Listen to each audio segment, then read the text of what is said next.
ജമ്മു കാശ്മീരിന്റെ ഭാഗമായ ഷസ്കാം താഴ്വര ഇന്ത്യയുടേതാണെന്ന് കേന്ദ്ര വിദേശകാര്യ മന്ത്രാലയത്തിന്റെ വാദം തള്ളി ചൈന. പ്രദേശം ചൈനയുടേതാണെന്നും ഈ മേഖലയുടെ നിർമ്മിക്കുന്ന പാകിസ്ഥാൻ ചൈന സാമ്പത്തിക ഇടനാഴിയുമായി മുന്നോട്ടു പോകുമെന്നും ചൈനീസ് വിദേശകാര്യ മന്ത്രാലയം പ്രതികരിച്ചു. 1963 പാകിസ്ഥാൻ ചൈനയ്ക്ക് ഫ്രീയായി നൽകിയതാണ് ഷസ്കാം വാലി. ആ വർഷം ഒപ്പുവെച്ച ചൈന പാകിസ്ഥാൻ അതിർത്തി കരാർ പ്രകാരമായിരുന്നു ഇത്. എന്നാൽ ഷസ്കാം വാലി ഇന്ത്യയുടേതാണെന്നും ഈ അതിർത്തി കരാറോ CPEC ഇന്ത്യ അംഗീകരിച്ചിട്ടില്ല എന്നും കേന്ദ്ര വിദേശകാര്യ മന്ത്രാലയ വക്താവ് രൺധീർ ജയ്സ്വാൾ വ്യക്തമാക്കിയിരുന്നു. ജമ്മു കാശ്മീർ പൂർണ്ണമായും ഇന്ത്യയുടേതാണ്. ഇന്ത്യയുടെ പ്രദേശത്ത് അടിസ്ഥാന സൗകര്യ പദ്ധതികൾ സ്ഥാപിക്കുന്നതിൽ നിന്ന് ചൈനയും പാകിസ്ഥാനും പിന്മാറണമെന്നും അദ്ദേഹം ആവശ്യപ്പെട്ടിരുന്നു. എന്നാൽ പ്രദേശം ചൈനയുടേതാണെന്നും ചൈനയും പാകിസ്ഥാനും പരമാധികാര പ്രദേശത്താണ് സാമ്പത്തിക ഇടനാഴി സജ്ജമാക്കുന്നതെന്നും ചൈനീസ് വിദേശകാര്യ വക്താവ് മാവോ നിങ് പറഞ്ഞു. കശ്മീർ വിഷയത്തിൽ ചൈനയുടെ നിലപാടിൽ മാറ്റമില്ലെന്നും CPEC അതിനെ ബാധിക്കില്ലെന്നും മാവോ വ്യക്തമാക്കി. ഇന്ത്യയും പാകിസ്ഥാനും സമാധാന ചർച്ചയിലൂടെ കശ്മീർ വിഷയം പരിഹരിക്കണമെന്നാണ് ചൈനയുടെ നിലപാട്. 1963 മുമ്പ് ഷസ്കാം പ്രദേശത്ത് ചൈനയ്ക്കും പാകിസ്ഥാനുമിടയിൽ അതിർത്തി വേർതിരിച്ചിരുന്നില്ല. ഇതിന് പരിഹാരം കാണാനാണ് അതിർത്തി കരാറിലൂടെ ഷസ്കാം വാലി ഉൾപ്പെടുന്ന പ്രദേശം പാകിസ്ഥാൻ ചൈനയ്ക്ക് സമ്മാനമായി നൽകിയത്.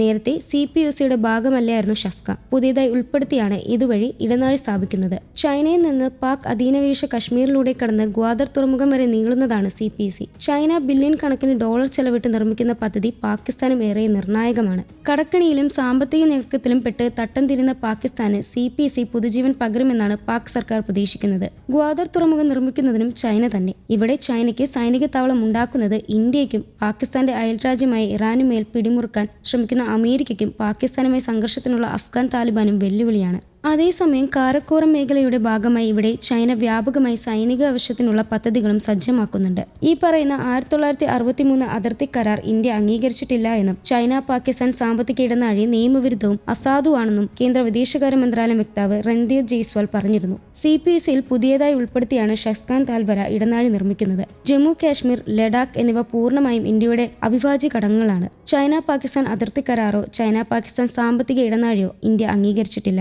ഇക്കാര്യം പാകിസ്ഥാനെയും ചൈനയും പലവട്ടം അറിയിച്ചു. ഈ പ്രദേശത്ത് അനധികൃതമായി മാറ്റങ്ങൾ വരുത്തുന്നതിനെതിരെ ശക്തമായ പ്രതിഷേധവും ഇന്ത്യ നിരന്തരം അറിയിച്ചിട്ടുണ്ട്. പാകിസ്ഥാൻ കൈയടക്കി വെച്ചിരിക്കുന്ന ഷസ്കാം വാലി പൂർണ്ണമായും ഇന്ത്യയുടേതാണെന്നും രൺധീർ ജയ്സ്വാൾ പറഞ്ഞു. പാക് അധിനിവേശ കശ്മീരിൽ ഏകദേശം 590 കിലോമീറ്റർ വരെ വരുന്ന പ്രദേശമാണ് കാരക്കോറം. ചൈന ആകട്ടെ ഇന്ത്യ അതിർത്തികളോട് ചേർന്ന് നുഴഞ്ഞുകയറ്റം നടത്തി വ്യാപകമായി സൈനിക സാന്നിധ്യം ഉയർത്തുകയാണ്. ഇക്കാര്യത്തിലുള്ള ശക്തമായ പ്രതിഷേധവും ഇന്ത്യ അറിയിച്ചിട്ടുണ്ട്. എന്നിരുന്നാലും ഇന്ത്യയുടെ ആകാശക്കോട്ടയ്ക്ക് കാവലാകാൻ റഷ്യയുടെ S-500 പ്രൊമത്യൂസ് എത്തിയേക്കും. അതിർത്തിയിലെ സുരക്ഷാ വെല്ലുവിളികൾ നേരിടാനായി വ്യോമസേനയുടെ പ്രതിരോധശേഷി വർദ്ധിപ്പിക്കാനുള്ള ശ്രമത്തിലാണ് ഇന്ത്യ.